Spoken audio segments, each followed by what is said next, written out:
comenzar entonces. Buenos Todo días hace... para todos, Mm. para Benamérica y para VAPA. Es, eh, es un placer contar de nuevo con nosotros con Benjamín Trippier. Benjamín Trippier es un economista especializado en planificación estratégica y análisis del entorno con estudios de cuarto nivel en Kellogg Graduate School of Management en Strategic Management. Tiene más de 40 años de trayectoria como consultor gerencial. Es reconocido como especialista en el tema Venezuela y en la relación entre Argentina y Venezuela. Ha cursado la diplomatura en elaboración de inteligencia en la Escuela Nacional de Inteligencia de Argentina, ENI. Trabajo final de diplomatura fue el impacto en la seguridad regional y de Estados Unidos de la expansión del Tren de Aragua. Es corredor bursátil y auditor de sistemas certificados. Ha tomado cursos y seminarios de alto nivel de actualización profesional en universidades e instituciones prestigiosas de los Estados Unidos. Es presidente de Nueva Tecnología de Negocios NTN, consultores gerenciales, y ha trabajado en importantes firmas de consultoría y de corporaciones internacionales tales como PricewaterhouseCoopers, Ernst Young, habiendo llegado en esta última a la posición de socio. Escribe semanalmente las columnas Vitrina y Análisis del Entorno en el Nacional de Venezuela y publica en Infobae.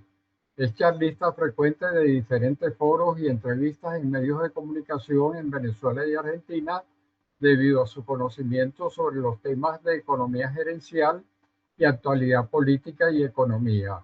En Argentina ha dictado conferencias en la Escuela Nacional de Inteligencia y en el Instituto Universitario de la Policía Federal Argentina, titulada El Tren de Aragua, de la invención mediática al terrorismo de baja intensidad. También ha dictado charlas en el Círculo de Armas. Es autor del libro Hablemos de Gerencia, que se puede encontrar en Amazon. Es miembro activo de la Asociación de Amigos de la Fragata Libertad y de la Mesa del Senado del Jockey Club Argentino. Es presidente del Consejo Consultivo de la Cámara Venezolano-Argentina, CAVENAR, en Venezuela y responsable de la promoción de negocios entre Argentina y Venezuela. Adelante entonces, con ustedes dejamos a Benjamín Trippier. Adelante, Benjamín. Bueno, gracias Eduardo, y a veces uno se avergüenza de los currículum largos, pero sí creo que cada cosa es para compartir porque va mostrando cómo es el perfil de dónde viene la formación y por qué uno habla de las cosas que habla. Normalmente la lámina que está ahí es la que dejo fija porque es como para condicionar el hemisferio derecho del cerebro, que es el que puede tener la creatividad, y es tratar de entender las cosas desde un punto de vista más de futuro que de pasado. Por eso es que dice que el pasado nos explica cada vez menos. No es que no nos explique nada, pero que mucho de lo que nos está pasando y nos va a pasar, en general, es más sorprendente que recurrente.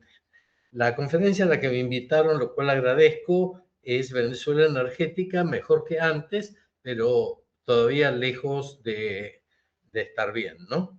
El paseo que voy a hacer por láminas bueno, es importante porque no le puso esfuerzo a hacerla, pero son más que nada un ayuda a memoria para estar seguro que no me quedó nada por fuera, que es lo que quiero dejar sobre la mesa en la sesión de hoy. Es cierto que hay algunas mejoras. El día 3 de enero pasaron cosas que nos llevaron a un camino que no es el que nos gustaba, no es el que hubiéramos imaginado, pero a eso me refiero con el pasado nos explica cada vez menos, ¿no?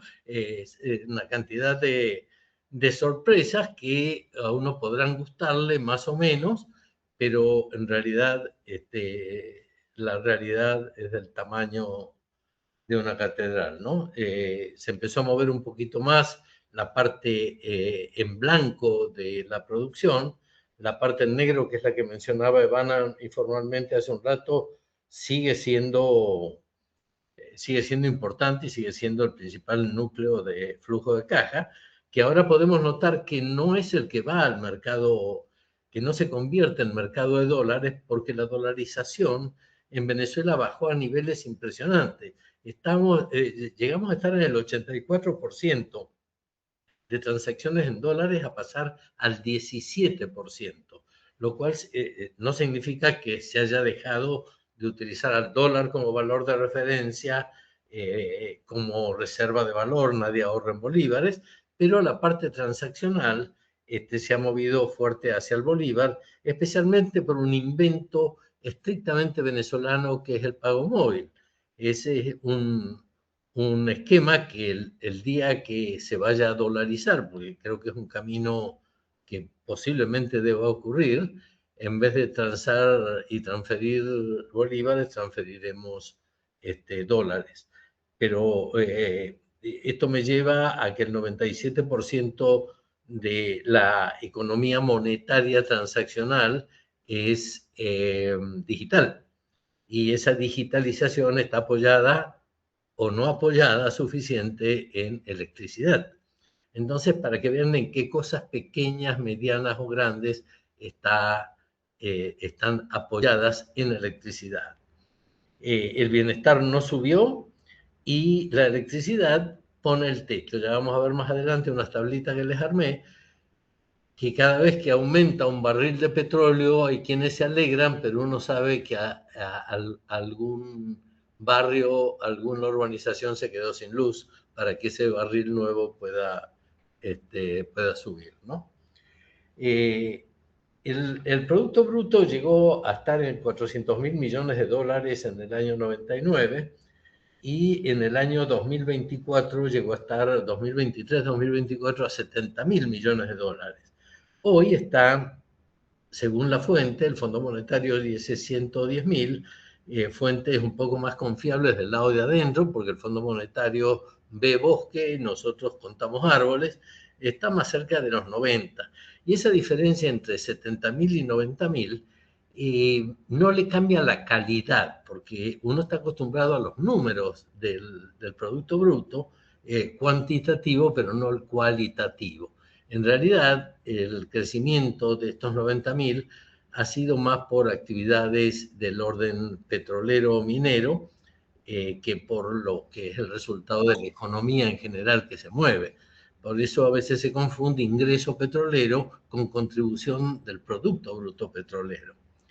Los barriles diarios de producción, bueno, 860 es el nivel de producción para el cual tenemos una cierta estabilidad de provisión de energía eléctrica.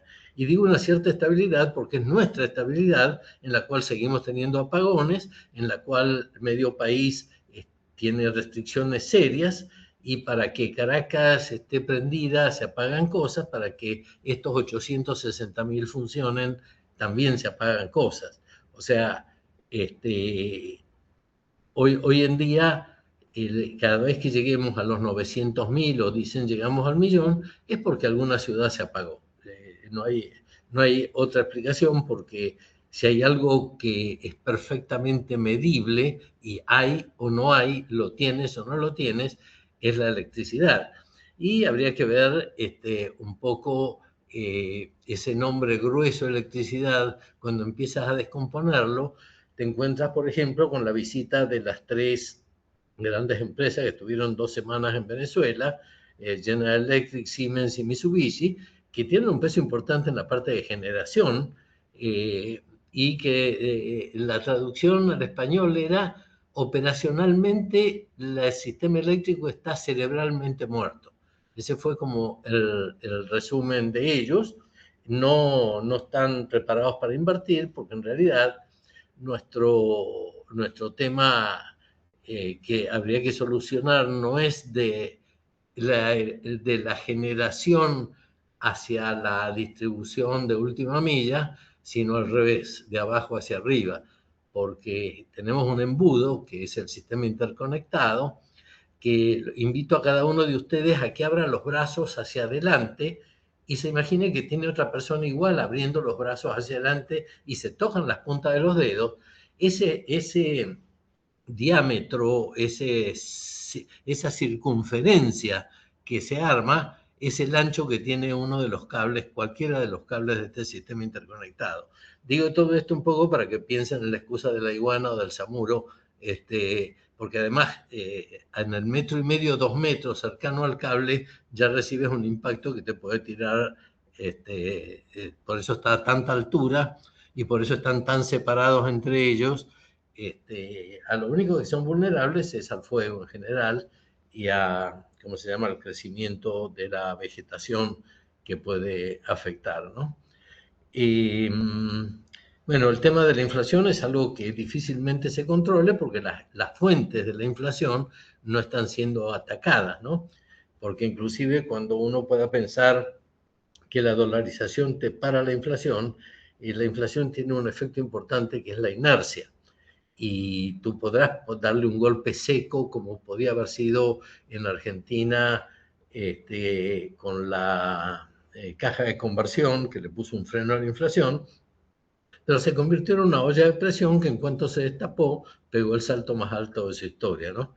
Y aquí estamos en lo mismo, o sea, si no atacamos las causas esenciales de la inflación, que en economía te enseñan que hay dos componentes, ¿no? El componente más importante es el monetario, que es el de la demanda. Pero hay otro componente al que se le presta poca atención, que es el de la oferta, que es cuando tienes muy poca oferta y cualquier demanda va a ser superior a ella. Entonces lo que se termina llamando inflación estructural, que es en la que nosotros estamos, y que a veces uno no está muy seguro cuál es el piso ese que hay que atacar aumentando la producción, que es el cost push inflation. Y el otro elemento de la foto es el informe que salió al cierre de 2025 de INCOBI. Léanlo con cuidado, pero a medida que lo vayan leyendo, está disponible en la página, no aparece directamente en la portada, sino hay que buscar en informes, y ahí sí aparece 2025, porque el que aparece en la portada es 2024. Pero léanlo con el criterio de que veníamos con una cierta pendiente que podría ser de 30 grados, 25, 30 grados de pendiente, y desde enero para acá esa pendiente se profundizó. O sea que la inflación se está disparando mucho más y la pobreza, que es un elemento que cuando mides la pobreza por ingresos, tiene mucho que ver con los deflactores, entonces la pobreza tiende a crecer, ¿no? Y fíjate, este número, 97% de la población declara no haber sentido mejoras en su calidad de vida después de estos sucesos que nos generaron una esperanza que empieza a achatarse, y ya vamos a hablar de eso también, ¿no? ¿Qué mejoró? Menor riesgo país de colapso inmediato. Y yo no sé si eso es bueno o es malo, porque cuando tú haces una curva estadística del comportamiento sociológico de las sociedades, esto hay que tomarlo en cuenta como que se mide normalmente para sociedades avanzadas, y nosotros a esas estadísticas o esas tendencias tenemos que ajustarlas a nuestra situación, a veces bajándolas, a veces acelerándolas. Pero lo que sí parece estar claro es que uno no llega a un proceso de cambio y negociación sin haber tenido un colapso antes. Eso parece ser un must. Y después del colapso, cuando ya queda lo que queda y no hay poderes ficticios, sino lo que queda es el poder real, es donde se puede negociar. Y después de esa negociación, que no te garantiza que el resultado de la negociación vaya a funcionar, pero es lo que te puede dar pie a que se internalice o no esa nueva realidad. Y en el caso del colapso nuestro, se están dando fenómenos, y por eso insisto en esto de que el pasado a veces no nos ayuda tanto, es que el impacto de colapso que tuvo el 3 de enero nos introdujo en un concepto novedoso que es el colapso de baja intensidad. Nosotros estamos viviendo el colapso ese previo a que se desgasten y se deterioren las partes hasta que se sientan a negociar, y ese colapso de baja intensidad va a terminar con un colapso fuerte. Empezó con un colapso fuerte, que fue la exfiltración de Maduro el 3 de enero, seguimos en ese tipo donde se empieza, ya tenemos Televen y Venevisión que empiezan a hablar libremente, ya un programa de radio en el que yo participaba 10 minutos todos los días hablando de gerencia, me sacaron de ese programa, ahora me llamaron de nuevo. Eso significa que el miedo se va perdiendo, porque en realidad gente como yo es incómoda para el dueño de la emisora, principalmente, ¿no? Pero, digamos, va habiendo unos cambios de esa baja intensidad que en algún momento va a eclosionar, que va a ser lo que va a dar pie a que puedan sentarse partes internas a negociar cada quien poniendo sobre la mesa lo que realmente tiene y va a quedar en evidencia qué es lo que no tiene, aunque uno creía que tenía. La reapertura petrolera parcial y más divisas, bueno, eso tiene sus límites también, porque siempre supimos que Venezuela en sus buenos momentos, la capacidad de crecimiento estaba en 100.000 barriles diarios por año, si tú querías, y con viento de cola podía llegar a 120, 130.000 barriles por año, diarios por año de crecimiento. Las estimaciones que se hacen de 1.200.000, 1.300.000 hasta 1.400.000 para finales del año próximo me siguen pareciendo optimistas, más que nada porque no hay una perspectiva de que el sector eléctrico se arregle a corto plazo, porque no es algo que se pueda arreglar a corto plazo. Vamos a pensar que la construcción de una planta térmica de 1.000 megavatios en Corea podría demorar 8 meses a 1 año y 2 meses, y nosotros todavía tenemos la planta esta de Cumaná, que había creado Edelca en su momento, la primera planta térmica que hizo Edelca, que era para 1.000 megas, primero se diseñó para 500, se llevó a 1.000, pero nunca pasó de los 250. O sea, para nosotros, ese año o hasta 2 años de construcción de una planta eléctrica puede convertirse hasta en 10 años. Eso significa que no podemos contar con que a corto plazo vayamos a arreglar el tema eléctrico, y mucho menos si no tenemos un diseño de destino. ¿Qué queremos hacer con el sector eléctrico? El sector eléctrico está diseñado con una arquitectura y con una tecnología que ya no nos es útil. Por ahí, no estoy seguro si en esta presentación lo tengo, pero les cuento que he terminado, lo que les decía informalmente, que he terminado el libro de Hablemos de Energía. A nosotros como firma consultora nos tocó trabajar en el año 98 y 99 en la nueva ley eléctrica venezolana, que fue con un benchmark profundo con Argentina. Y esa era una ley que tenía una cantidad de actores que, si bien el Estado seguía presente de alguna forma, no estaba presente en la centralidad que creo que en el futuro ya no deberíamos tener.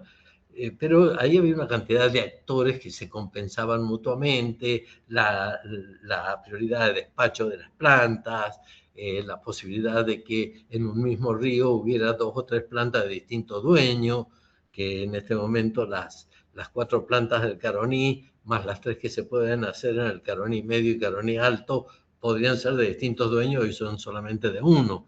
Y el valor del agua del río no se cobra y no hay una autoridad del río. O sea, hay una cantidad de arquitecturas que deben modificarse, así como anillar el sistema de transmisión troncal, como para tener distritos eléctricos autónomos, cada uno con sus características propias, porque tratamos de meter en el mismo pote a una zona industrial, a una zona agrícola, a una zona agroindustrial, todas cortadas con el mismo. Si bien al final, en la parte de última milla, tú podías decir, no, desde esta subestación disparamos solamente industrial, pero no, esos son diseños mucho más profundos que nacen desde la misma generación, ¿no? Me voy un poco de tema, pero está siempre dentro del canal de lo que estamos hablando, ¿no? El tema del reenganche con multilaterales y operadoras y operadores, como el tema Fondo Monetario, o que nos permitan utilizar el SWIFT o cosas por el estilo, es como parte de lo que pensó esta primera etapa de Estados Unidos para con el chavismo, de dejarle, digamos, el dirty job a Delcy y su combo, y que cuando vaya a haber un cambio, que la gente sigue viéndolo por elecciones, y yo creo que la elección no es una solución, sería buenísimo, ¿no? Pero me parece que tienen que darse unas ciertas condiciones de cierta estabilidad, que alguien estabilice, ya sea por el lado duro, como yo pensé que iba a ocurrir con María Corina al frente, o por este lado innovador y que no sé si va a salir bien, que es el que finalmente decidió Estados Unidos. Pero fíjense que el levantamiento de sanciones le dice: Banco Central, tú puedes proponer hacer tal cosa, o petróleo, tú puedes proponer estos proyectos, pero para llevarlo a la práctica necesitas otra licencia a la medida. O sea, van destrabando, pero no destraban completo. Destraban la posibilidad de proponer, pero no la de ejecutar. La de ejecutar va a... Fíjense las dos últimas licencias financieras, ¿no? Creo que 56 y 57. Son todas para proponer y hacer cosas, pero a la hora de querer efectuar la transferencia, vas a tener que pedir un permiso especial. Y eso para los consultores que estamos en el exterior y que nos pagan en Venezuela, nos pagan en dólares, pero nos pagan en los bolívares oficiales. Si eso mejorara, podrían hacernos la transferencia directamente, pero bueno, esas son cosas donde mezclo lo personal, porque en realidad cada uno de nosotros lee el país desde su propio ángulo. Yo siempre decía que el país que yo leía era el que me iba enterando desde que salía de mi casa hasta que llegaba a la oficina, por la radio, en ese caso en el carro, y por lo que me decían y por lo que yo podía leer y estar informado. Pero esa era la ventana. Ahora, cuando te dedicas, entre comillas, profesionalmente al análisis de entorno, ya tienes que ir un poquito más allá, ¿no? Pero aún así, no pierdes de vista que es desde tu ángulo el que estás leyendo lo que pasa y entendiéndolo lo mejor que puedes para tratar de ayudar a los clientes en la toma de decisiones, y a los que me dan el beneficio de escucharme en este tipo de conferencias, también darles información para la toma de decisiones. Hoy no es un momento para invertir en Venezuela, pero sí es un momento para explorar y para ir marcando territorios. Yo he armado una especie de línea de tiempo donde tengo un momento T-1, que es donde estamos ahora, un momento T, que será cuando cambien las cosas en un instante, que pasen a ser más de futuro que de pasado, y un T+1 cuando ya estemos en la reconstrucción. En la T-1 es muy arriesgado poner dinero, y mucho menos si estás en sectores regulados. Más que nada porque la regulación depende en este momento de entes que tienen un perfil delictual, ¿no? Y de maldad. Entonces, muy difícil creer que entrar en un negocio regulado hoy en día puede significar algo positivo hacia futuro.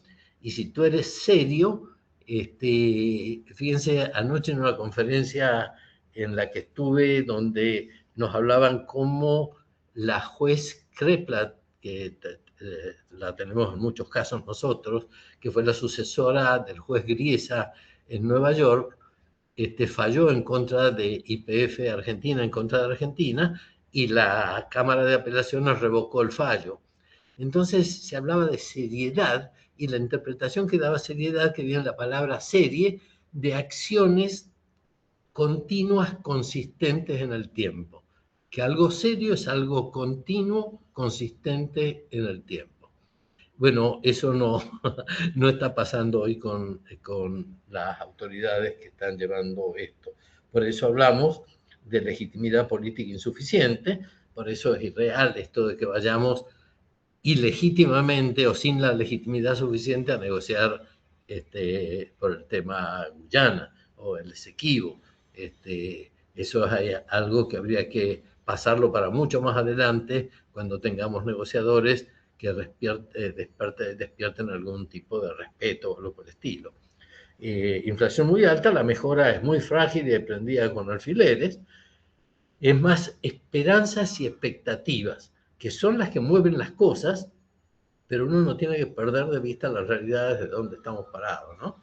Porque la gran mayoría, y eso lo van a ver en el informe de ENCOI, no siente mejoras reales. Yo sigo hablando, pero ¿se escucha bien todo lo que digo? Eduardo. Sí, sí, sí, sí, Ok, Benjamín. ok, sigo. No, pues estoy ciego acá hablando a la lámina. Eh, bueno, las tres muletas del apoyo, petróleo, tristemente seguimos apoyados en el petróleo, mucho menos que el apoyo que solíamos tener, pero sigue siendo la fuente externa de ingresos y que no hay petróleo, no hay dólares, no hay dólares, no hay actividad, etcétera. Y lo que podía ser el rebote ya está. Ya lo que rebotó, rebotó. Ya no hay muchas posibilidades, pese a las intenciones de decir Repsol que va a triplicar sus operaciones. Está bien que la base de ellos es muy bajita y subir podría no costar tanto, pero es más fácil decirlo que hacerlo por el tema eléctrico, ¿no? La otra es el tema del comercio dolarizado, que ha ido concentrándose mucho en la parte alta de la pirámide sociodemográfica, socioeconómica, porque antes estaba más distribuido. Antes en el supermercado, la señora que estaba delante tuyo en la cola de la caja metía la mano a la cartera y sacaba un puño de billetes de dólares viejos y arrugados y te sacaba billetes de $1, billetes de 5 y le pagaba a la cajera. Hoy eso ya no existe. Hoy el dólar pasó a participar en el 17% de las transacciones, 97% de las cuales son digitales. Por eso es que ya el tema de la emisión monetaria no es emitir billetes físicos necesariamente, ¿no? Y el tema de la baja de productividad, bueno, productividad es una palabra que no es compatible con ninguna de las actividades que hacemos en Venezuela, pero que va a ser un factor importante porque en el momento, desde el momento T en adelante al T+1, vamos a encontrarnos con un mercado abierto donde las industrias que tenemos van a tener que competir. Y parece injusto, pero es la realidad.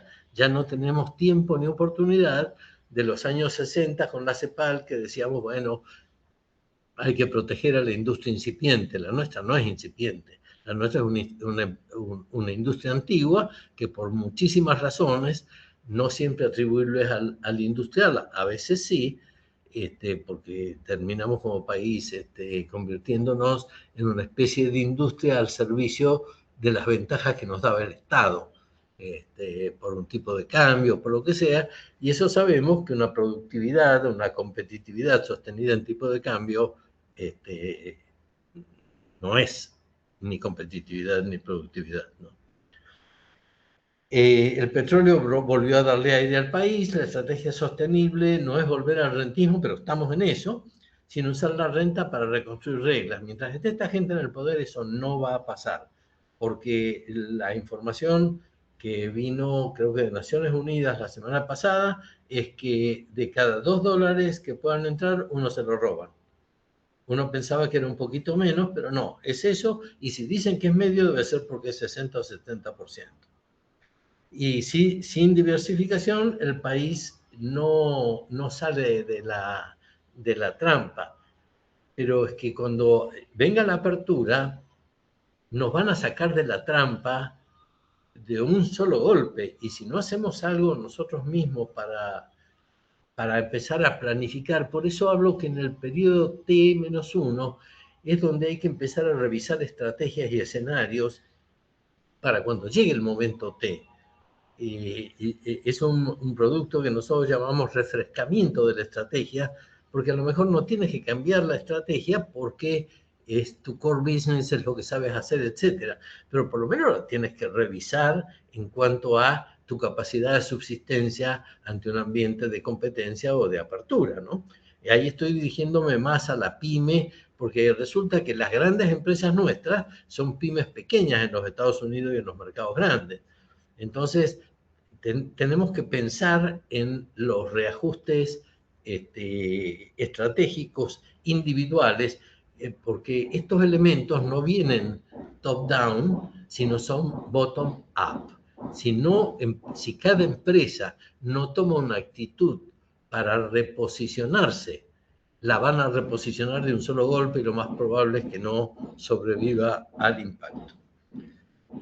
Entrando ya más en materia eléctrica, esta es la capacidad operativa aproximada disponible entre hidro y térmica. La térmica tiene la característica de estar, digamos, no en la punta inicial del sistema interconectado, sino más distribuida geográficamente. Las nuevas tendencias son mini plantas muy cercanas a los centros de carga, pero esto es lo que hay.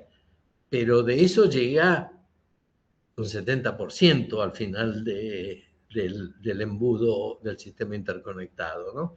Y ahí estamos hablando de la transmisión mayor, no estamos hablando de la transmisión cuando bajas a 400 o a 132 o llegas a la distribución, donde las pérdidas son gigantescas. Y a mí me tocó en algún momento hacer un trabajo por el estilo para Cadafe, que era la empresa que por excelencia estaba distribuida popularmente, y las pérdidas negras que se llamaban eran rondando el 40%, ¿no?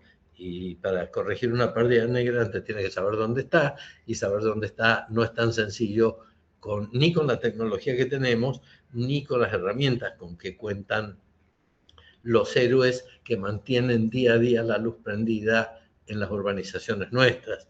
Porque cuando se va la luz, yo vivo en San Román, en Caracas, uno le baja cachitos y café a los trabajadores de la subestación porque recorren las carreteras buscando las tanquillas y si encuentran algo o no encuentran nada, no tienen cómo avisarle al de la siguiente tanquilla, porque no tienen las radios, porque se quedó sin saldo el teléfono, entonces tienen que subir y a veces tienen que ir caminando, entonces mucho del tiempo de espera para la reconexión tiene que ver con ese tipo de cosas menores. Yo me saco el sombrero ante esta gente que sigue trabajando y trabajando sin guantes, sin botas, sin protección, ¿no? Y lo que, como arranqué diciendo, el margen estrecho, que es la expansión petrolera, compite con los hogares, comercio e industria. O sea, cuando sube un barril diario de producción, hay una luz que se apagó en algún lado. Y mucho más en una economía como la nuestra, que está tan apoyada en lo digital. Cuando se va una estación, una celda de alguna de las empresas de telefonía celular porque se quemó el generador, y se fue la luz, y no le hicieron mantenimiento, entonces se corta también la comunicación, y la comunicación no es como fue en el 2019, que pasamos 3 días sin que la gente nuestra en el exterior supiera que era de nuestras vidas, sino que se corta todo el circuito económico, que está muy apoyado en eso. Sin kilovatios no hay barriles ni PIB. El Producto Bruto Interno de un país es la electricidad que tiene ese país. Y eso es así de sencillo. Bueno, aquí está la tablita que les mencionaba al principio y todo el proceso evolutivo que podía haber en la meta exigente. La meta alta de 1.400.000, mira, yo no le creo mucho a esa meta para el año próximo. Son un tiempo largo, ¿no?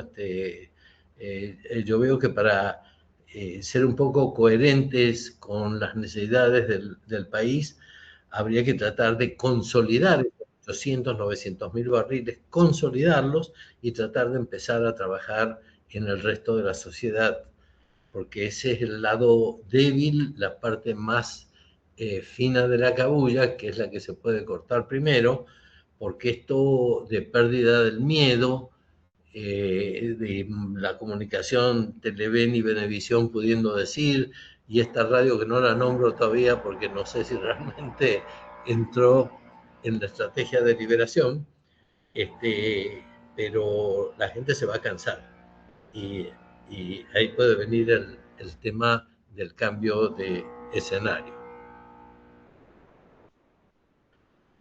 Bueno, esto que les venía diciendo, la expansión petrolera puede mejorar exportaciones, pero si se apoya en sacrificar consumo interno, termina erosionando bienestar, legitimidad y productividad, y la gente ya le está perdiendo el miedo. No perdió totalmente el miedo, porque todavía seguimos con el temor de que nos pase algo. Alguien me preguntaba en una cena el otro día, que yo sigo promoviendo aquí en Argentina, el que se vaya preparando una estrategia exploratoria para cuando llegue el momento de inversiones. Entonces alguien me decía, si yo me compro un hotel en la Caribe, que es lo atractivo, ¿me lo pueden quitar? Y sí, claro que te lo pueden quitar. Puede haber un general al que le haya caído bien lo que tú estás haciendo y te lo quita y vete a quejarte. Y después va y arregla el registro para que cambie el nombre y todo lo demás. O sea, hoy no tenemos esa tranquilidad, que es lo que lo habla muy bien el presidente mundial de Chevron cuando dice: nosotros no vamos a poner en Venezuela un céntimo más de inversión que el que produzca el flujo de caja de las actividades que ahora tenemos. Cuando nos dé un diferencial, reinvertimos y podemos sacar unos barrilitos más, pero no ponemos un céntimo. Los tres eléctricos dijeron: no ponemos un céntimo. Exxon, cuando llegó el momento, al principio se reunieron ayer los presidentes de Exxon y Chevron en la Casa Blanca. No sé, no tengo el resultado de esa conversación, pero Exxon fue el primero que dijo que Venezuela era ininvertible. Entonces tenemos que hacer cosas para tratar de prepararnos y poner la intención en que la esperanza no sea un tema más dependiendo de la fatalidad o del destino, sino que construyamos estrategias de ajuste individuales, haciendo que en forma de abajo hacia arriba vayan dando pie a una estrategia integral de país, ¿no? Que no es de arriba hacia abajo y que todos hagan lo que yo digo desde arriba, sino todos desde abajo vamos construyendo y le damos una pista al de arriba para que la arquitectura general nos incluya a todos. Ok, en COVID 68.5, esto es el resumen que hice de esta lectura a diciembre de 2025, hogares en pobreza de ingresos, hogares en pobreza extrema 31.7. 19 hogares con acceso diario y continuo al agua. Solamente el 19% tiene hogares con acceso diario y continuo al agua. 10% dice no sufrir cortes eléctricos. Bueno, lo sufre, pero no se da cuenta porque tiene el generador que automáticamente se repone. Últimamente no hemos tenido apagones tan largos en ese 10%. Pero el día que tengan un apagón más largo se les va a acabar el combustible y vamos a ver si no entran en la estadística de los de los cortes, ¿no? 44% de los estudiantes asisten regularmente a clase, y el mensaje general de ENCOVI es: baja en ingresos precarios, extrema pobreza, pero educación, vivienda y servicios siguen frenando el bienestar. Bienestar presente, pero que es la plataforma de lanzamiento para el futuro. Una de las, o sea, podremos reestructurar y traer algún tipo de tecnología que hoy en día puede ser hasta un chip, que lo cambiamos y ya estamos, pero el tema de las mentes de nuestra gente, que con niveles bajos de proteína, etcétera, y según decía Tomás Páez en un informe que sacó en Madrid hace unos meses, solamente el 30% de la diáspora regresaría, pero el 30% son 3 millones de personas, que son muchos más que los resultantes de la beca Gran Mariscal de Ayacucho, que el neto que uno dice sirvió y fue bien gastado, habrán sido unos 3.000. Bueno, aquí tenemos unos 3 millones de venezolanos que se fueron en una edad de economía productiva y que a lo mejor pueden llegar a regresar, porque ese es el punto más débil que vamos a tener, el más vulnerable, que es el del recurso humano con cerebro, ¿no? Que pueda pensar y ayudarnos. El chavismo conserva aparato estatal, territorial y coercitivo. Busca estabilizar sin soltar poder. La figura de Delcy carga. Bueno, la semana pasada en una de las encuestas, creo que era Mega Análisis, le daba en un mano a mano con María Corina, le daba 4.8% de posibilidades. contra casi 80 de María Corina, ¿no? O sea, es un tema del rechazo, pero cuanto más, a ver cómo es el asunto, cuanto menos apoyo popular y más necesidad de control, es mucho mayor la parte coercitiva. Ahí aumenta el nivel de represión. Concentra respaldo electoral muy alto, María Corina, si no me cabe duda, la población quiere elección y cambio político. Si ocurriera, no creo que sería algo para desechar, pero en realidad sería importantísimo que hubiera unas condiciones mínimas, si no se nos puede convertir en una democracia mucho más endeble que lo que tenemos hoy, que no es democracia, pero sí es endeble, ¿no? Y la brecha de legitimidad sigue abierta, y cuanto más ancha sea, más posibilidades hay de que haya algún problema social.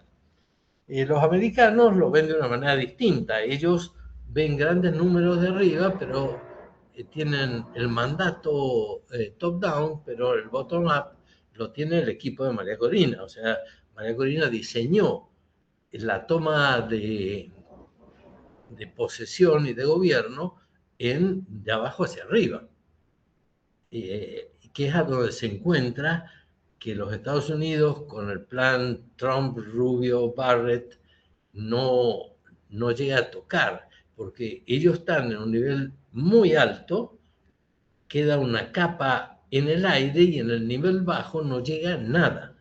O sea que yo había entendido que el reemplazo, la sustitución de Dogu por Barrett era por haber entendido que había que hacer algún tipo de ajuste que incorporara las soluciones a nivel de la base, ¿no?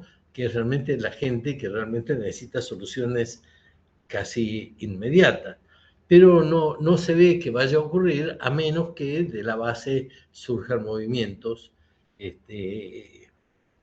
¿Por qué? Porque si se sigue así, va a terminar como normalizándose esta situación, que es el escenario de continuidad autoritaria, que es el que estamos teniendo ahora, ¿no? El esfuerzo externo estabilice flujos, barriles y relaciones financieras, pero postergue la legitimidad democrática y consolide esto, normalización autoritaria. En nuestros análisis, ese es el escenario que nos da entre 45 y 55% de probabilidad de ocurrencia. El siguiente, que es el cambio normal con María Corina, nos da como un 35, 25 a 35, y el choque fuerte nos da por debajo 10, 15%, y podría llegar al 20%. Pero si hay algún movimiento popular, automáticamente ese escenario que es de baja probabilidad de ocurrencia es lo que puede convertirse en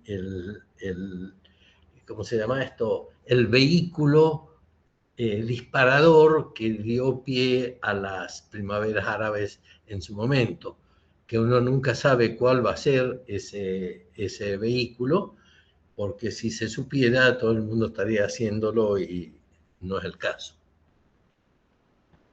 Aquí está, así lo puse entonces. Ruptura por legitimidad, que sería el de María Corina, 25-35, y la reimposición dura se ve baja. Sin embargo, la gran esperanza está ahí, que el pueblo salga a la calle, y que pero sabemos que los equipos estos de represión no se desmantelaron, simplemente se mandaron a guardar y están de guardia esperando a que alguien les diga salgan nuevamente, y ahí tendríamos un problema, ¿no? O sea que esta paz, esta especie de tranquilidad que tenemos, de normalización autoritaria, podría seguir un tiempo más. Si uno piensa, porque uno dice, caramba, ¿por qué Trump nos hace esto? Bueno, no hay que olvidar que él es presidente de Estados Unidos, no de Venezuela, pese a que nos quiere anexar. No es así, ¿no? Pero lo dice en el análisis de entorno del Nacional de este próximo domingo. El título que le puse es, entre signos de interrogación, Estado 51. No va a ser así, ¿no? Pero la idea que ellos tienen es la de estar muy bien de cara a los americanos, y cuando coinciden alinear esas prioridades con las nuestras, es que vamos bien, pero está empezando a armarse esa brecha que decíamos antes, en la cual, ¿cómo se llama? La gente, la gran masa, 97% decía la encuesta, no ve cambios ni mejoras. ¿Qué haría falta para pasar del rebote al cambio? Bueno, el control de daños no me parece mal, pero no perder de vista el horizonte político, si no caemos en de la normalización autoritaria.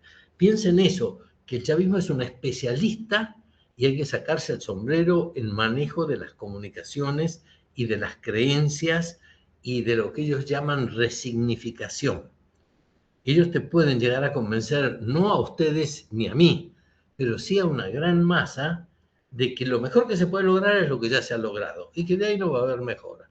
Si la gente llega a creer eso y la esperanza llega a achatarse, bueno, ahí es donde este 45 a 55%, que es una lectura que confieso que es un análisis con inteligencia artificial, tratando de mezclar toda la información que tenemos de encuestas, de opiniones, de columnas, etcétera, y de ahí sale esto. Vamos a decir que no tengo la encuesta con los grados de error y todas esas cosas, sino estos números son provistos por la inteligencia artificial. En este caso, la que usé fue Perplexity, con toda la información que tiene adentro, porque la tiene, pues son meses trabajando con esa inteligencia artificial, le da estos resultados.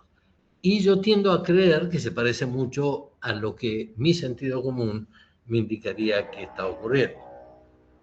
La otra cosa que hay que hacer es estabilizar la economía, pero sin una tutela externa indefinida. Pero claro, eso es un librito. Yo nunca diría que se queden para siempre, pero sabemos que esto del Estado número 51 no es para anexarnos, porque necesitarían mayoría calificada en las dos cámaras americanas para poder aceptar un Estado nuevo, y lo mismo en el caso nuestro, tendremos que cambiar la Constitución.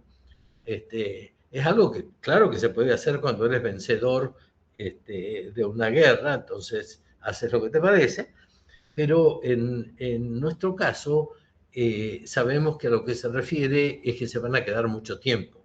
O sea que esta tutela externa indefinida va a ser larga, y yo prefiero que estén tutelando a una Delcy que reputacionalmente ya está destruida, que tener que tutelar a una María Corina que no es tutelable. Entonces ahí nos ganaríamos un problema. De ahí que creo que sí va a demorar un poco más, y va a haber que esperar que se desgaste, que se hagan todos los desgastes internos en la cabeza de Delcy, para que cuando llegue un momento, que no va a ser el momento perfecto, pero que posiblemente sea mejor que el de hoy, donde la tutela, esta de arriba, sacrifica a todo el pueblo de Venezuela para poder manejar estos grandes números con el Tesoro americano, etcétera, que por cierto siguen sin tocar al cartel de los soles, que de las 5 lanchas que salen le tumbarán 1 o 2, pero las otras 3 siguen. Los barcos fantasmas habrán parado la mitad, pero la otra mitad sigue. El cartel de los soles sigue moviendo droga desde el suroeste de Venezuela hasta el noreste de Venezuela, por todo, cruzando el país completo. El Tren de Aragua sigue siendo el factor de protección del Tren de Aragua. Esas cosas no han cambiado. O sea, hoy en día puede ocurrir que te quiten algo simplemente. Bueno, las fincas las quitaban por las pistas de aterrizaje, porque la normalidad del agro venezolano era que las carreteras no llegaban a todos lados, entonces cada hato, por pequeño que sea, tenía que tener una pista de aterrizaje. Bueno, hoy esas son todas pistas del narco, excepto las honrosas excepciones que siguen manteniéndose como producción agrícola. La otra es abrir y reformar el sector eléctrico con inversión, descentralización y reglas. Yo con desempolvar la ley del 99 y ponerla nuevamente en vigencia, creo que ahí nos daría como un marco que después sería difícil, digamos, complicado de cubrir todos los actores y que los actores sean creíbles y tengan la legitimidad de la decisión de cosas diarias como el despacho, qué planta despacho primero de generación y por dónde. En general tenemos restricciones importantes, pero un marco jurídico que estaría limpio porque se estudió muchísimo y pareció lo mejor para nosotros, inclusive hoy, pese a que reconozco que esa ley eléctrica incluye un rol del Estado más relevante de lo que a mí me gustaría en lo personal, pero ya con reinstalar esa ley sería suficiente para poner como una regla de juego, ¿no? La otra es el uso de petróleo para reconstruir infraestructura e instituciones. El daño grande que tenemos es la destrucción de las instituciones. Hoy somos muy vulnerables. Por eso cuando hablan de Estado 51 de los Estados Unidos, es con qué institucionalidad nos iríamos a incorporar. Porque curiosamente, cuando uno analiza las encuestas y también preguntándole a la inteligencia artificial, resulta que no todo el mundo estaría en contra de ser el Estado 51, porque en este momento pesa mucho más el salgamos de esto para cualquier parte que el a dónde vamos a llegar de esa forma. En este momento, Trump hoy tiene 45 a 48% de aceptación popular en Venezuela, pero el 5 de enero tenía el 84% de aceptación. O sea que en la medida que Estados Unidos se reconsolide como esperanza, ahí puede pasar cualquier cosa. Y la otra es, hay que asegurarse que cada punto del Producto Bruto baje algunos puntos de pobreza. Si no se consigue esa relación inversa, vamos a estar en un problema, pues estamos generando esa olla a presión. Y la otra es convertir estabilización en transición real con legitimidad verificable. Y terminando, la pregunta decisiva es si la estabilización actual está construyendo una transición real o solo un nuevo equilibrio precario con mejor empaque. Eso es, mejor que antes, lejos de estar bien, y la clave sigue siendo energética primero, social después e institucional finalmente. Y bueno, esto era lo que tenía en mente de ahora en adelante. Bueno, Benjamín, muchísimas gracias por esa charla. Nos da una perspectiva desde el exterior, aunque tú estás muy metido en la cosa venezolana, Sí, pero sí. siempre sigue una perspectiva diferente a la que tendemos a seguir en otras partes. Hay Sí, varias preguntas en el chat que vamos a responder primero y después vamos a dar el derecho de palabra por un minuto estrictamente para preguntas sobre la presentación. Les recordamos que las preguntas que tengan exposiciones, etcétera, mejor las dejen para la sobremesa, que ahí hay más tiempo. Te preguntan, ¿piensa usted que es factible elaborar un cronograma para hacer unas elecciones libres en Venezuela, que es lo que más conviene a los venezolanos y de USA, aunque sea al final, aunque sea el fin del régimen, por lo que se oponen a la elaboración de tal cronograma? ¿Cómo pudiera llegarse a ese consenso? Elaborar cronograma para hacer elecciones. Sí, o sea, yo lo que creo es que poner el énfasis en las elecciones es políticamente correcto, pero con un cierto realismo cuestionable. Porque en realidad el resultado electoral no va a cambiar la realidad. O sea, el día después de las elecciones vamos a seguir teniendo el desastre que seguimos teniendo, vamos a seguir teniendo los mismos grupos de choque que están ahí guardados, vamos a seguir teniendo una asamblea nacional principalmente poseída por el PSV, porque no hay que perder de vista que el jefe de la revolución sigue siendo Diosdado Cabello, es el jefe de Delcy, era el jefe de Maduro, y podemos llamar a Maduro fusible 1, que ya saltó, y Delcy fusible 2, que va a saltar en algún momento, porque lo que sí no va a ocurrir es que Diosdado va a entregar el poder con facilidad. Tiene fusibles para hacer saltar, y la diferencia es que ahora Delcy está disfrutando las mieles de Miraflores y no va a estar tan contenta con que alguien le quite, la saque de ahí. O sea, a lo mejor decide morir abrazada a la revolución, pero lo más probable es que trate de ser ella la jefa de la revolución. Lo que ahí entra el tema de la soberbia que te da el poder, porque en realidad tú a Delcy le quitas el cargo y desapareció. No es alguien que tenga vuelo propio, es un cargo. Siempre fue un cargo, nunca fue, digamos, pueblo o seguimiento o política o partido, siempre fue un cargo. Le quitas el cargo y se acabó. Entonces, todo este tema de pensar que Delcy se fortalece o no se fortalece, no hay manera que se fortalezca, por más que haga la campaña que haga. ¿Por qué? Porque internamente la gente todos los días la quiere un poquito menos y ya casi no la quiere. Y en el exterior, la imagen de estadista, ella podrá hacer lo que quiera, pero el único que le da legitimidad es Trump. O sea, si Trump un día dice Delcy no va más, hasta ahí llegó Delcy. No hay campaña de legitimidad. La única legitimidad para cualquier institución venezolana en el exterior es la que le da Estados Unidos. Tú quieres que tu moneda sea algo, bueno, Estados Unidos tiene que decirlo. Que tus bonos sean negociables, que te renegocien la deuda externa, que te acepte el Fondo Monetario. Eso no es por ti, no es por Delcy, no es por el chavismo. Esto es porque Estados Unidos quiere hacerlo y lo quiere hacer a su manera. No me gusta la manera, no creo que sea la mejor manera, pero es la que hay. Y es la política del vencedor. Lo que sí no hay que perder de vista que el susto del 3 de enero que se pegaron, el 3 de febrero ya lo habían perdido. En este momento no le tienen miedo a nada, pues la soberbia se ocupa mucho de eso. Entonces lo más probable, por eso les hablaba de este colapso de baja intensidad, que es un colapso en el tiempo, va a terminar con otro golpe fuerte para poder hacer el cambio. Pues yo no veo un cambio pacífico en este momento. No veo a Delcy entregando, no veo a Delcy yendo a una elección, y menos que menos veo a Diosdado en eso.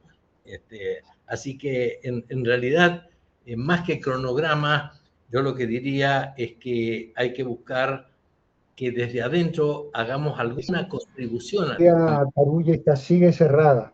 Me vine para la casa porque tengo un chat con... Carlos. Ajá. ¿Tienes cómo cortar los micrófonos o no? Sí. No, básicamente el tema concreto es ese. No quiero abundar mucho más. Ok. Más que ser cauto para trabajar por condiciones sociales y políticas, no independencia de poderes, ¿por qué no arriesgar a algo para iniciar temprano a bajo costo, quizás el 5% del presupuesto destinado para ello? Y bueno, el tema con esto es cuánto podemos hacer sin Estados Unidos. A mí me parece que hay un micrófono abierto que está metiendo ruido. Eduardo, tu micrófono está metiendo ruido. Ok, ¿dónde estaba? Que el tema es que ¿qué va a cambiar con una elección? Aquí el tema es que mientras Estados Unidos sea el dueño, entre comillas, de lo que hacemos y de nuestro futuro, es que no nos hemos ganado esa recuperación de la libertad. Tenemos que poner algún granito de arena, que a lo mejor son algunas vidas en un choque o algo por el estilo, para que podamos ser nosotros los artífices de nuestra propia independencia. Porque si no, soy independiente, pero no porque yo me lo conseguí, sino porque tú me la diste. Mi verdadero libertador eres tú, Trump. ¿Ok?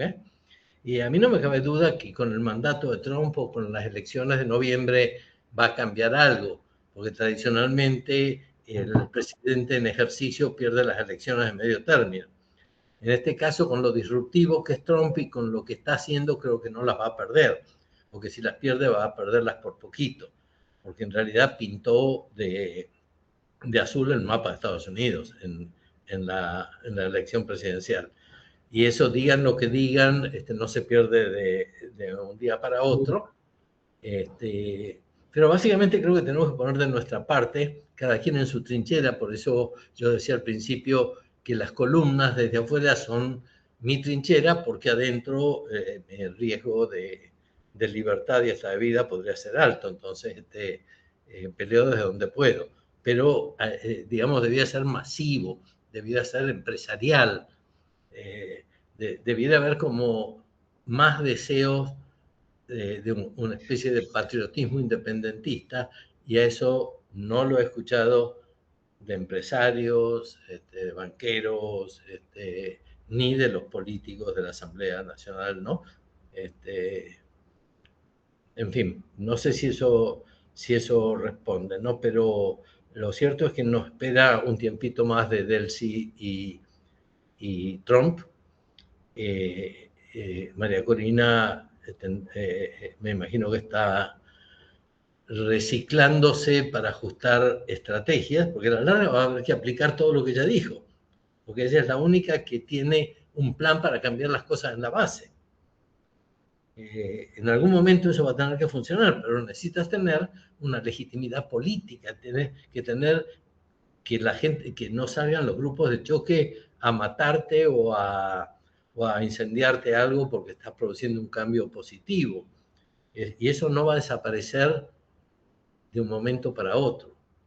Y esto de ser audaces, creo que somos audaces, y que si quisiéramos ser un poquito más audaces, ya sería en la calle y ya sería volver a las grandes marchas del pasado, pero ya sabiendo, una, que están más débiles, porque es cierto, el chavismo sigue teniendo su fuerza de choque, pero está mucho más débil que en el pasado, pero muchísimo más débil que en el pasado, y ya no tiene los amigos que tenía. Los tres amigos grandes ya no están, y el amigo asesor, consultor que era Cuba tampoco lo tiene.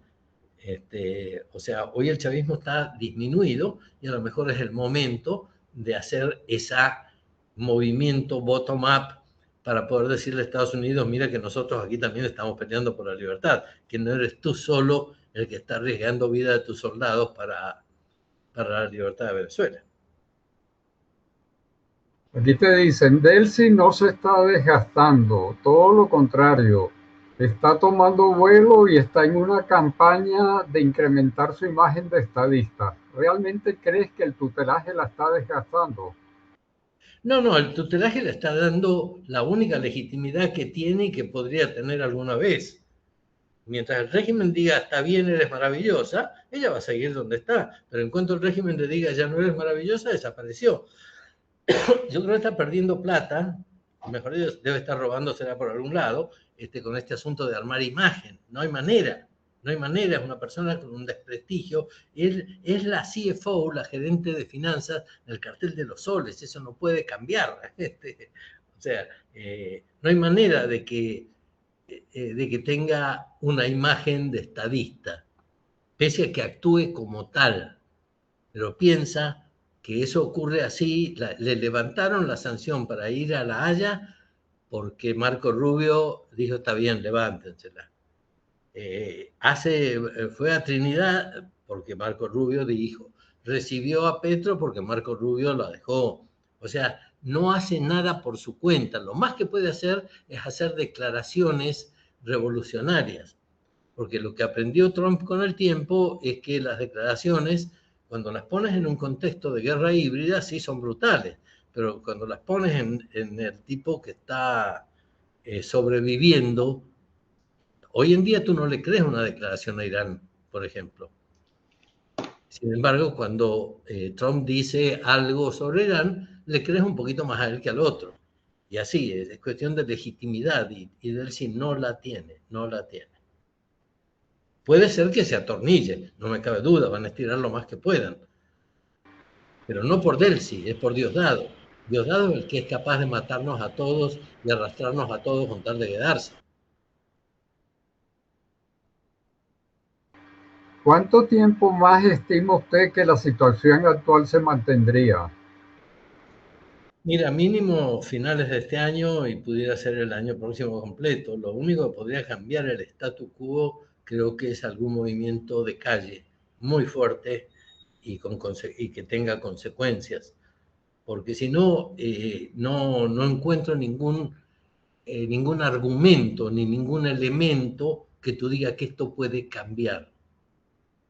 Y si María Corina regresara, tendría que regresar a la clandestinidad, porque el entorno puede permitirle a los funcionarios norteamericanos llegar, bajar en Maiquetía, ir hasta Miraflores y volver a Maiquetía y volver a irse, pues lo pueden cuidar, pero si el funcionario ese se tuviera que quedar, yo lo quiero ver a John Barrett saliendo de Valle Arriba, libremente. De salir, sale con anillos de seguridad, drones y todo lo demás alrededor. Pero si María Corina llegara, creo que el riesgo que correría no sería solo físico, sino reputacional, porque estoy seguro que el chavismo pondría una bomba en una escuela y diría fue la gente de María Corina. Creo que se pondría muy, muy vulnerable volviendo ahora.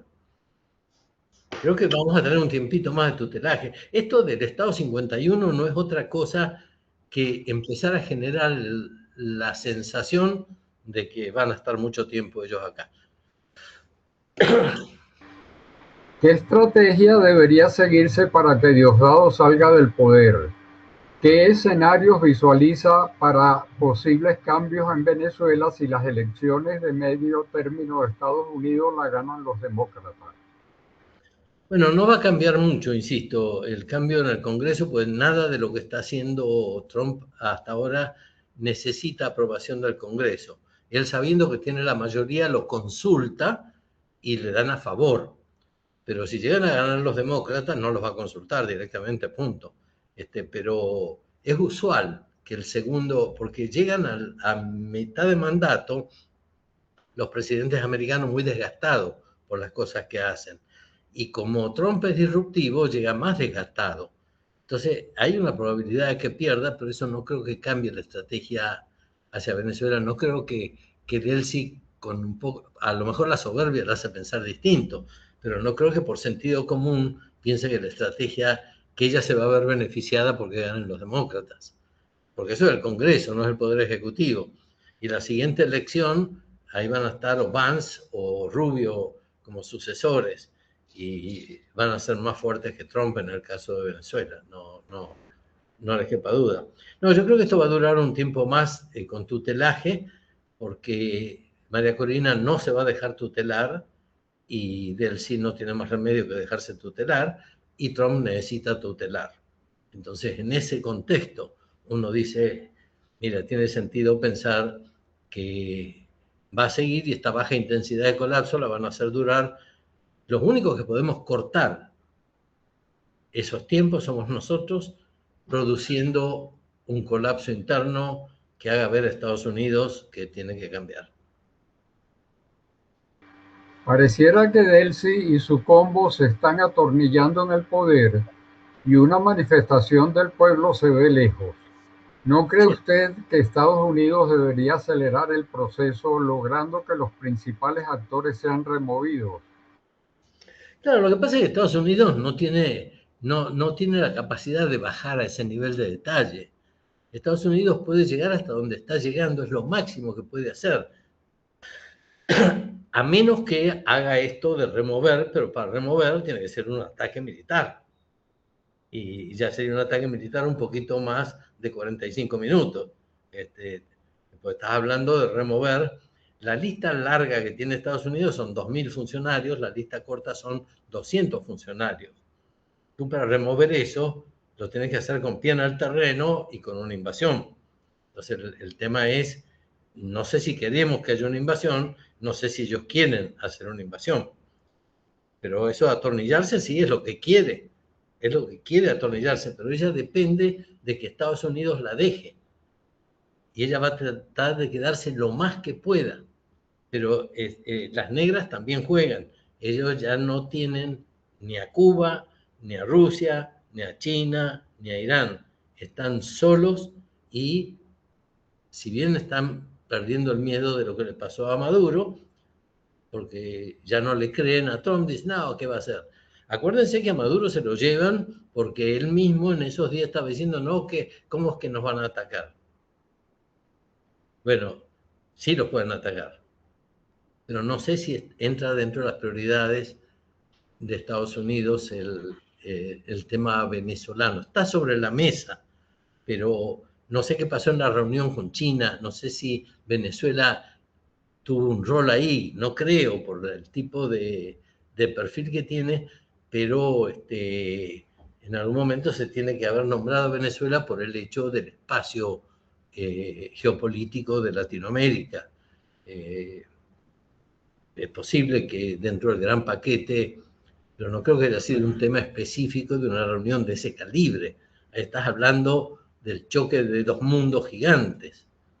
Entonces, Venezuela no entra, creo, en el calibre de esa discusión. Pero bueno, creo que sí se está atornillando, la pueden desatornillar, o nosotros mismos con un levantamiento, o Estados Unidos diciendo, bueno, hasta aquí llegaste. Pero que está intentando hacer eso que dicen los amigos, sí, no cabe duda. Ahora que lo logre es otra cosa. El escenario más probable que me da a mí es que sí, que se queda un tiempo largo así en forma autoritaria. ¿Por qué? Porque Estados Unidos quiere que se quede un tiempo más en forma autoritaria. Okay. ¿Qué puedes decir? Si Delcy con el apoyo de Estados Unidos arregla el sistema eléctrico, ¿se atornilla o no? Hay un tema en todo esto que no deben perder de vista, que es la credibilidad para firmar un contrato de una empresa transnacional, así venga con el respaldo de los Estados Unidos. ¿Por qué? Porque los presidentes cambian, pero los contratos quedan. Y cuando no te pagan un contrato, te pasa lo mismo que a Exxon, que se quedó fuera y perdió todo lo que tenía. También lo va a recuperar algún día, pero son 16.000 millones de dólares. O sea, nadie va a firmar un contrato con el establishment institucional de la Venezuela. No tiene manera de arreglar nada, pero nada. Y este poco petróleo que se va generando además es porque está una empresa como Chevron fogoneando porque ya está adentro. Y el mismo CEO le puso el límite. No vamos a poner un céntimo más que el flujo de caja que generemos aquí adentro. Y hasta ahí llegaste. Entonces, ¿hasta dónde puede llegar? Porque están todos los otros. Hay una empresa de unos argentinos que tienen una fama espantosa, pero que sacan unos 20.000, 30.000 barriles diarios, y están todas las empresas estas siniestras, donde está Caminpeg. Caminpeg es la empresa militar cuyo estatuto es la copia textual del estatuto de PDVSA. O sea, Caminpeg puede perfectamente hacer todo, legalmente, todo lo que hace PDVSA, pero está funcionando como el proveedor forzoso de todas las transnacionales. Entonces, la factura que te pasa Caminpeg es la que lleva el pago para el subcontratista de Caminpeg, pero el pago gigante para el bolsillo de la cúpula chavista.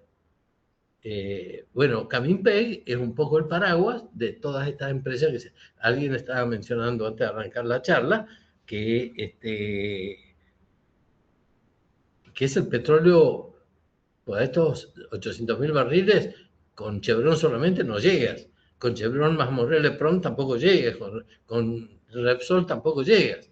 Quiere decir que hay una producción por ahí y tú dices, caramba, y tenemos solamente 2 taladros y el tercer taladro está en reparación. ¿Dónde está esa diferencia? 250 de Chevron, 40 de Repsol y, ¿cómo se llama? Y unos 30 de Maurel. Entonces estarás en 350.000. ¿Cómo llegas? ¿Dónde están los otros 500.000? Esa plata de los otros 500.000, ¿pasa por Estados Unidos? No, va directamente al bolsillo, porque sigue siendo la cosa en negro. Que eso ahí no entra, porque no va por derecha. Y Estados Unidos puede controlar solamente lo que va en blanco. Entonces el sistema tiene su manera de seguir sobreviviendo sin problema. Lo que pasa es que lo único que se vende en el mercado abierto es la cobranza formal de la subasta que hace el Banco Central con plata que le provee la tesorería de la subcuenta especial Venezuela con algunos de los ingresos en blanco, previa deducción del costo del bloqueo que puso Estados Unidos, que lo está cobrando de ese fondo. La diferencia sigue yendo directamente al bolsillo de ellos. Cada día que se quedan son unos cientos de millones de dólares más al bolsillo. Por eso les interesa tanto quedarse. Pero quedarse o no quedarse depende de Estados Unidos. Si Estados Unidos pone todo el esfuerzo en que se vayan, se van a ir. Si no, se van a quedar. Y en este momento le interesa más a Estados Unidos alguien que lo acepte como tutor. Y María Corina no creo que vaya a aceptarlo como tutores. Acompañamiento, sí. Tutoría o tutelaje, no.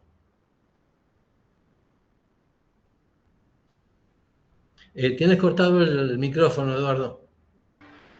Ajá, te dicen, o sea, el incremento deseado de la producción sin resolver el problema de la energía eléctrica no sería posible a menos que se siga sacrificando más a la población. Claro, porque ¿qué es cuál fue uno de los daños gravísimos de Chávez él como persona?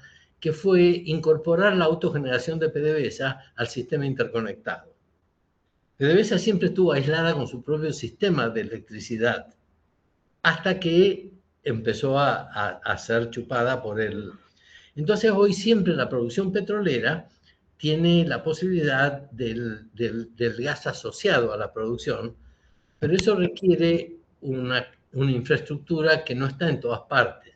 Es posible que la gente de Chevron la tenga, pero ellos mismos se quejan de cuando se va la electricidad, porque la electricidad más barata para ellos es la que les da el sistema interconectado. Si no, tienen que empezar a gastar de ellos mismos. Entonces, yo lo que veo es que el petróleo por un tiempo muy largo no va a tener la posibilidad de morder una electricidad que no sea a costa de negocios, casas, industrias, empresas, pago móvil, transferencia bancaria, todo lo que se corta cuando tú aumentas un barril más con la electricidad que tienes.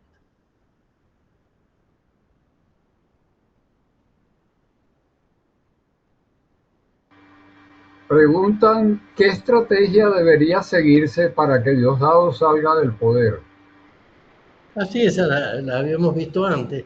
Mira, es por la fuerza, no hay otra manera, no hay una manera de negociar con él, porque no tiene lugar en la tierra donde irse. Él tiene un pedido de captura por Estados Unidos con una recompensa muy importante. Él no va a salir de ahí, no tiene a dónde ir. O sea, por consiguiente, no negocia. Él resiste. O sea, la única manera que él sale es por la fuerza. ¿Por qué no aplican la fuerza? Bueno, es lo que dicen porque él mantiene todo junto al sistema de represión.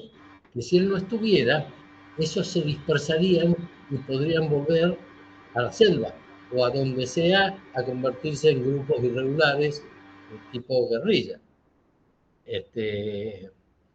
Yo creo que eso es el factor que lo mantiene más que nada porque es el jefe de Delcy.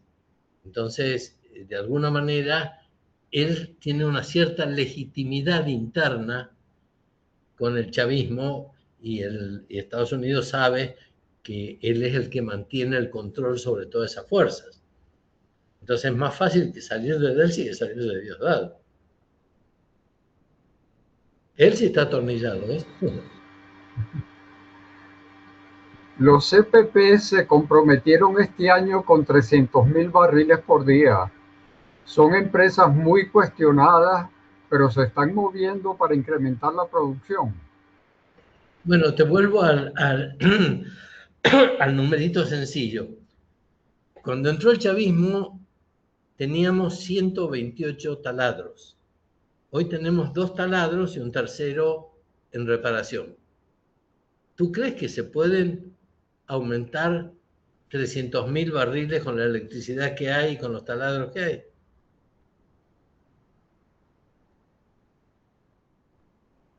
Tenemos que haber aprendido que esta gente son maestros en el arte del engaño, de la comunicación engañosa, de la resignificación de realidades, etc.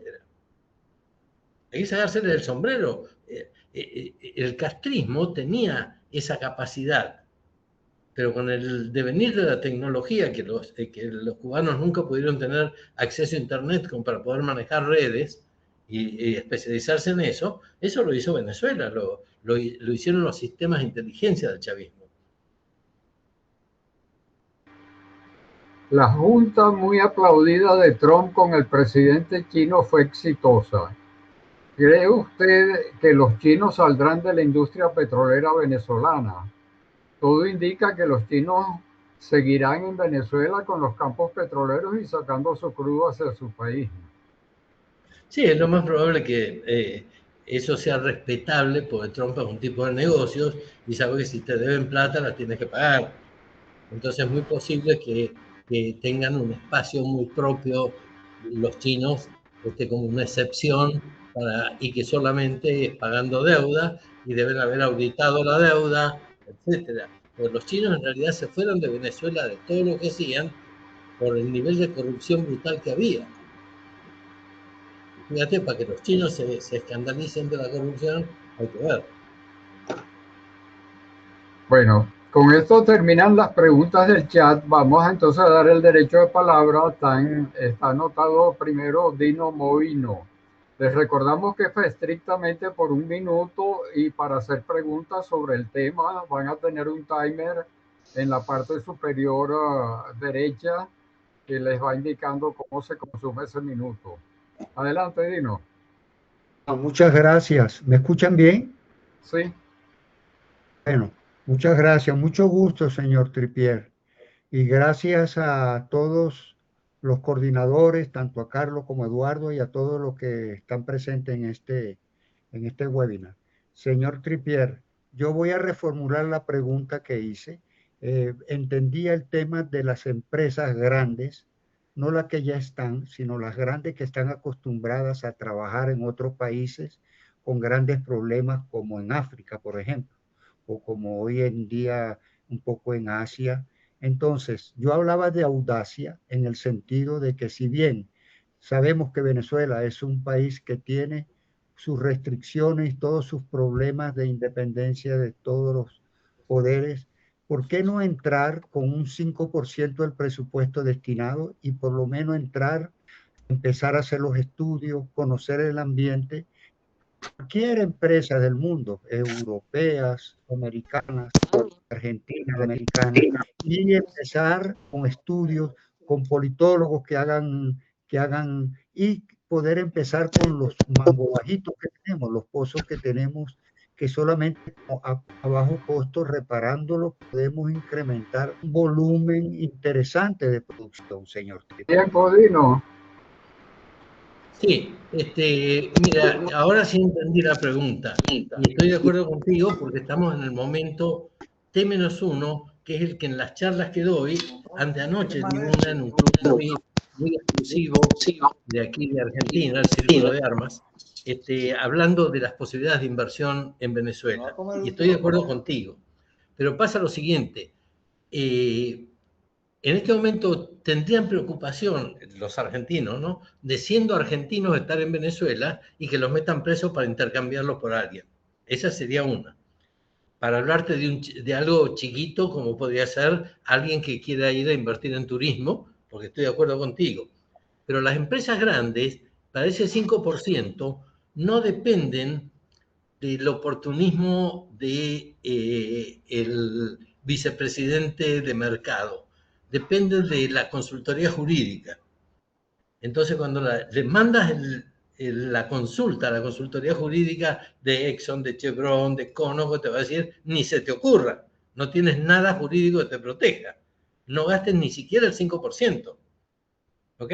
Ese es el tema con las grandes. Las otras, las oscuras, que no les importa nada, y que van a riesgo, y que si me lo quitas, me lo quitaste, nos mataremos a tiro, y si gano yo me quedo, y si me ganas tú, bueno, me fui, qué sé yo, pero no son creíbles, no son constantes. Nosotros nos desacostumbramos de la Venezuela petrolera que trabajaba solamente con contratos. Y pasamos a un mercado spot que era una herejía hablar de eso en PDVSA y en las empresas filiales. En este momento estamos en un mercado spot. Al barco lo desvío de aquí para allá. Es una cosa de terror y no sabe si ese barco además lleva droga. No sabe si el petróleo que declaran es el que es.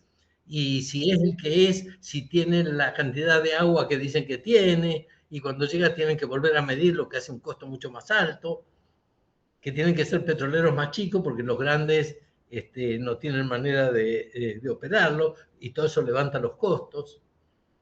O sea, no las tenemos a favor, tenemos que recuperar la posibilidad de que al menos eso, que el tipo pueda decir, está bien, yo como empresa grande voy a invertir el 5% porque el consultor jurídico me dijo que sí, porque tienes esto, esto y lo otro que te ampara.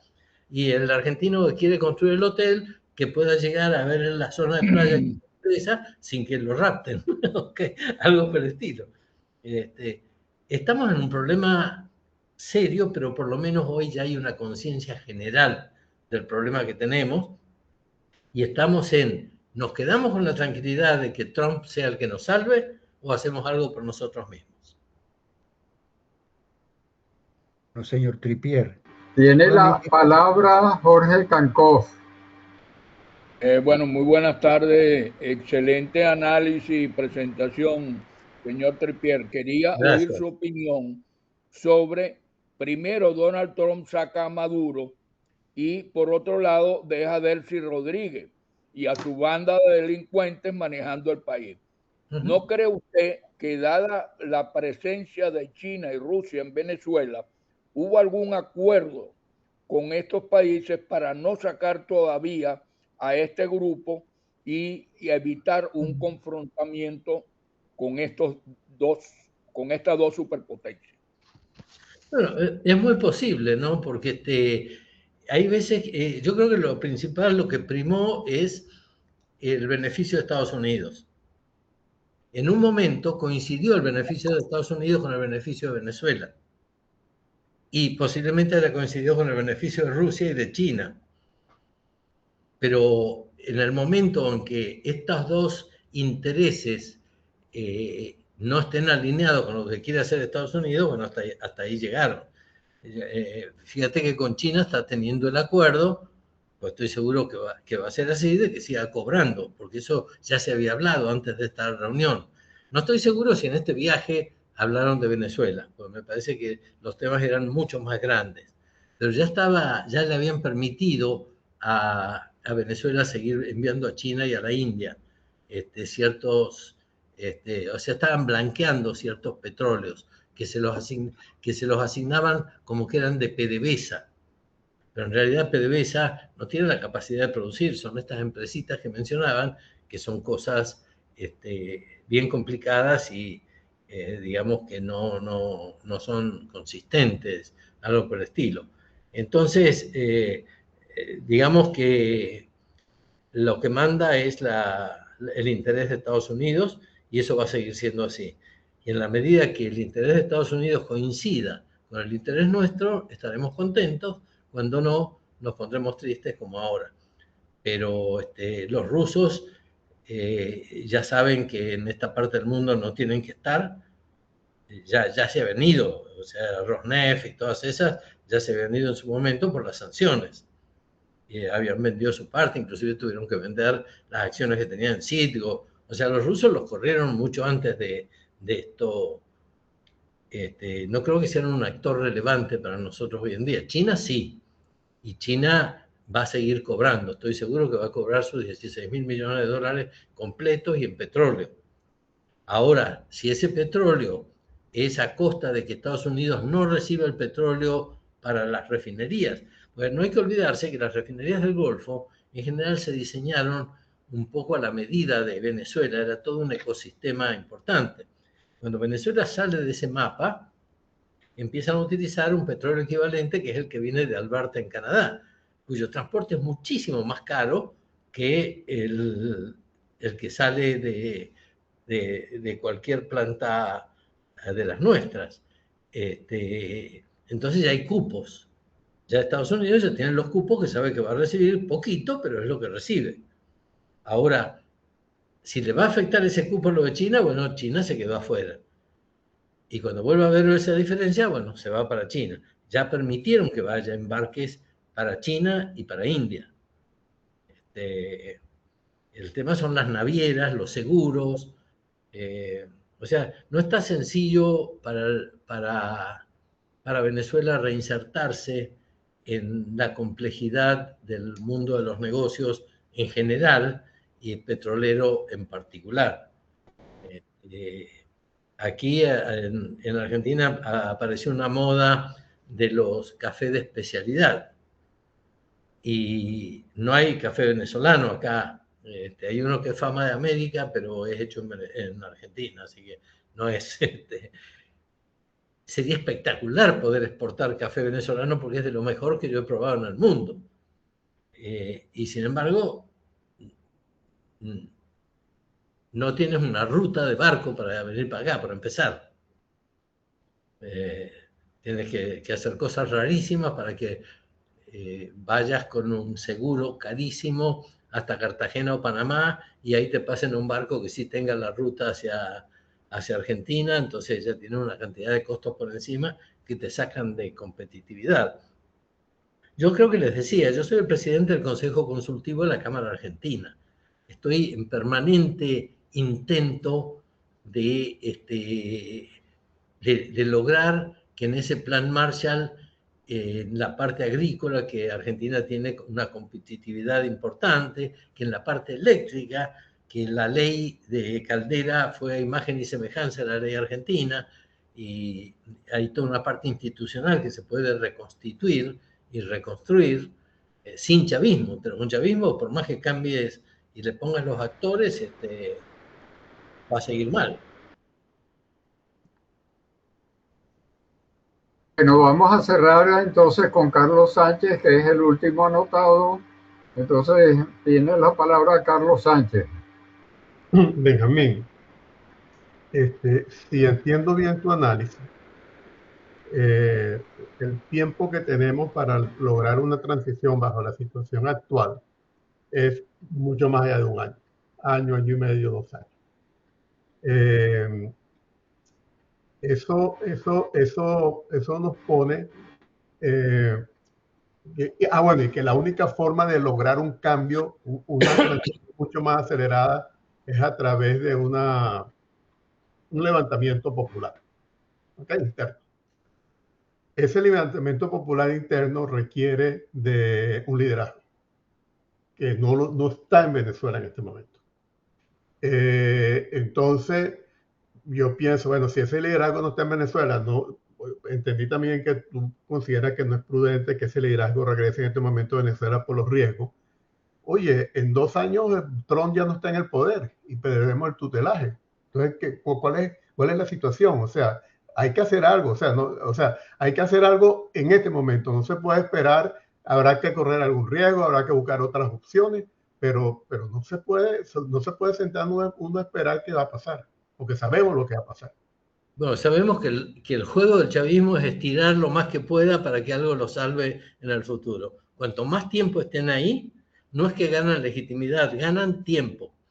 Y la Embajada Americana lo que le ha pedido a las fuerzas vivas, y me ha llegado un mensaje directo a mí por lo que escribo y demás, es tiempo.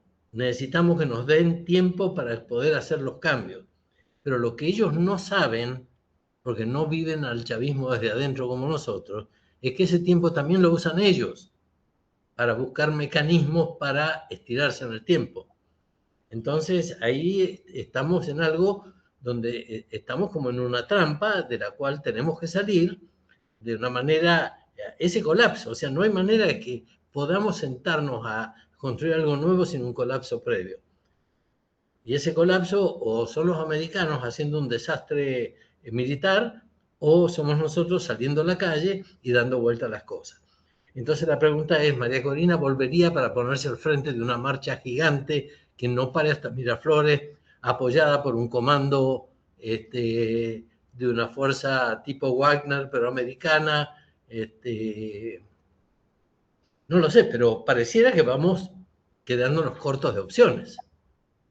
Y los americanos no creo que estén pensando en violencia. Pero sí, si nosotros la promovemos de adentro, van a tener que tomar algún tipo de posición. Y las posiciones posibles son dos. O se ponen del lado de Delcy y atacan la manifestación, o se ponen del lado de la manifestación y atacan a Delcy. Hoy no te podría decir cuál sería la posición que tomaría. Mira, bueno, tiene la palabra Carlos Sánchez otra vez. Te iba a hacer otro comentario que se me pasó. Y lo otro que está sucediendo internamente, existe represión, pero la represión está dirigida implícitamente a todos los políticos de 20 Venezuela. Ayer apresaron 2 más. O sea, el chavismo sabe que no puede dejar que el levantamiento de María Corina suba porque van a estar en problemas. O sea que eso está muy bien. Yo te digo, yo lo veo muy, muy complicado y yo no sé, yo sé que es un gran riesgo para María Corina, pero yo creo que hay que buscar una forma de que ella pueda regresar a Venezuela. Bueno, señores, cerramos la sesión, Eduardo. Sí, bueno, con esto cerramos la sesión formal. Le damos las gracias a Benjamín por toda esa exposición y por todas esas inquietudes que levanta. Y bueno, vamos entonces a pasar ahora a la sobremesa. Adelante, Carlos. Sí, bueno, gracias, Benjamín. Realmente ha sido muy interesante compartir contigo. Para la semana que viene vamos a cambiar un poco de tema. Antes déjame despedirme y salir. Agradecerles la invitación. Para mí es un placer compartir con ustedes, porque no quedo solo con las ideas, sino llega gente pensante como la que está en este chat. Así que gracias a ustedes por permitirme participar.